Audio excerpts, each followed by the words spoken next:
that board of directors. In fact, he helped make the decision for the American Theater Organ Society sponsorship of this organ in this place. After tonight, you're going to like Jack Moelmann just as much as we do. And so, without further ado, please join me in welcoming Jack Moelmann, the Victor Borge of the organ world.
Hi, Mom. Did you pay for admission here? Oh, okay. It's a real thrill to be back. Oh, God, this is loud, isn't it? Well, so is the organ. At the Towe Ford Museum. We've had all the speeches that have talked about theater organs and places to put them. And I think this is one of the finest organs, not just because it's the American Theater Organ Society organ, but in such a unique setting amongst all of this antiquity, including the audience. No, I didn't. No. Anyway, we're going to have a good time tonight, and I hope you enjoy it. You might as well. The first song was a song that came from the show Meet Me in St. Louis, called the Trolley Song, and sort of shows some of the intellectual capabilities of the organ. I'd like for the second song to do tonight, could be the last one, what is it? An intellectual tune from 1970. Dave Marino, who has spent so much time with this, was talking about getting the younger people into this. And maybe there are some of you out here that will remember this. Came out in 1970 from the show Sesame Street called Rubber Ducky. It is Rubber Ducky.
Thank you. I was going to tell you a little bit about what we've done in the last couple days, but I think you've had enough speeches, so I'm not going to make it very quick. But this is a theater pipe organ, which means that there are no amplifiers, there are no speakers, there are no keyboards, Casios, or any of that sort of stuff. In fact, they haven't built one of these things in 50, 60 years. This is an original, dates back to the 1920s. It's been enlarged and modified and so on, but it is an original theater pipe organ that was built for accompanying silent movies. And in the course of the evening tonight, we are going to have a sing-along. We're going to have a silent movie, a Laurel and Hardy silent movie. We're going to have some other little fun things for you. And we have locked the doors, so you cannot get out, except for us smokers. And the bar is open and all that. But anyway, all of the pipes are located up in these things over here, and there's two pedals down here that open up those things in case you think there's something wrong. That's where the pipes are, and you can see them. And then to the left of that are the percussions, and these things back here are real pipes, but don't do anything. So don't get too excited. But that's what you see at a church, maybe. And in fact, many churches that you go to, the pipes that you see do not work. They're called a facade, just to look impressive, because actual pipes do look like that, but there are also square wooden ones. There's some ugly looking ones, and there's some that may even at times look like a Kirby vacuum cleaner, but they don't work. Anyway, we've got some interesting sound effects. Maybe I'll just sort of walk you through a couple of the sound effects which they put on these things for accompanying the movies. The infamous bird.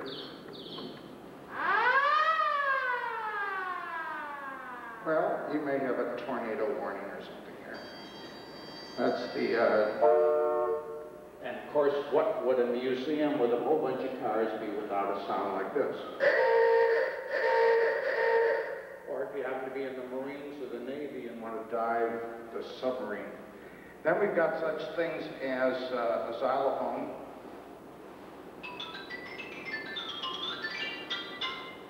And then there's a thing called the glockenspiel, which is over here.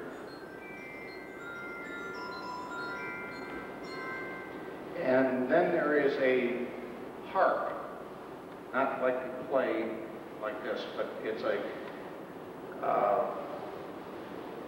felt mallets hitting a wooden bar, and that's over here.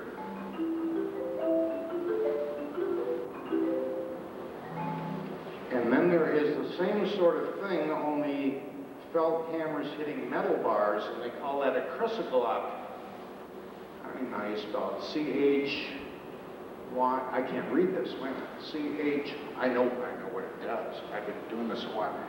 C-H-Y S-O-G-L-O-T-T, that's it.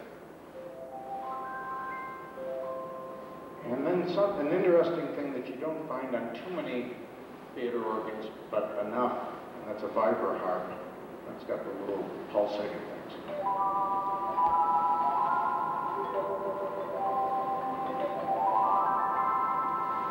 Anyway, you put all that together. We're going to do a medley from Broadway, and there's a song here from Chorus Line, a couple from Sound of Music, one from My Fair Lady, and a couple from South Pacific.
that running around with the light? Is that you with the light? You want to do that? Okay. And in fact, we're coming up to that sort of thing. Oh, hi, Mom. Hey, welcome this evening to the Towe Ford Museum. We're just having a wonderful time. We've got 6,842 people here. This is the debut in beautiful Sacramento. It's 82 degrees outside, and right when you get work. I'd like to do another sort of crazy thing. It's not crazy. Some music from Andrew Lloyd Webber called two songs from Phantom of the Opera. The Phantom of the Opera has become probably one of the best known musical things that has come out in a long time. However, those of you that were around back then, I'm taking the glasses off so they don't glare, and then I can see where you're going.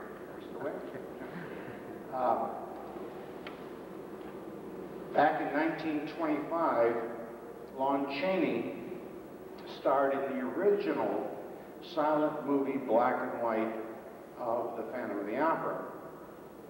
And over the years, for some reason, the music of Bach's Toccata in D minor has become synonymous with that particular show. Now, before anybody knew who Andrew Lloyd Webber was, and when I used to play in the bars, I don't do that anymore. I don't play in them. I sit on the stools with all of the rest of you. It became sort of synonymous with the Phantom of the Opera to be the Toccata in D minor. And then Andrew Lloyd Webber came out with his wonderful music. So I thought I would share with you tonight a perceived theme song of the Phantom of the Opera, 1925, the Toccata in D minor by Bach. Not like Bach would have written it, or not like Bach would have played it. Is he here? No, so I can do whatever the hell I want.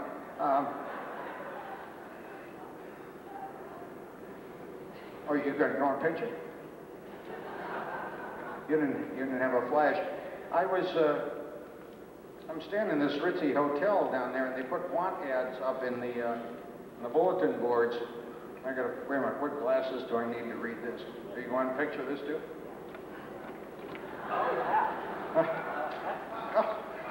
Oh, it's my tie straight?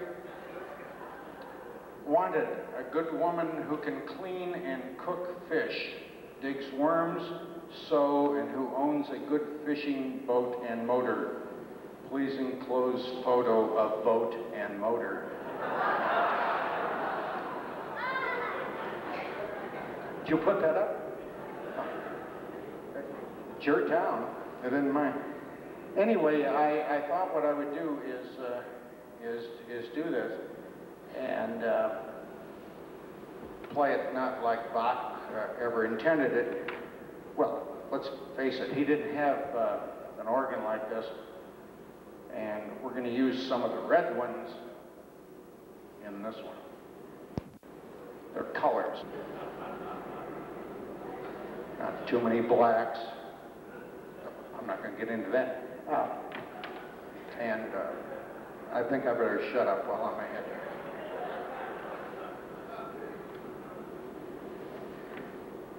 Medley of Phantom of the Opera, Bach's Toccata in D minor, and I really don't know it, so we're going to fake our way through it, but it'll dazzle you anyway.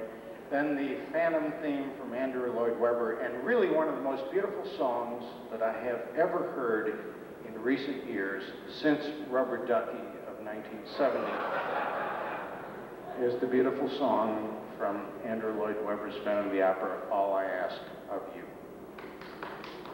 I haven't played it yet. I was going to say it couldn't be my mother. I you probably figured it out already. I've never had an organ lesson in my life, and this is God's truth. My parents hated music and despised the organ. They did. And I got fired by my piano teacher when I was 9½. And because she had other kids waiting in line, and she thought I was a useless case.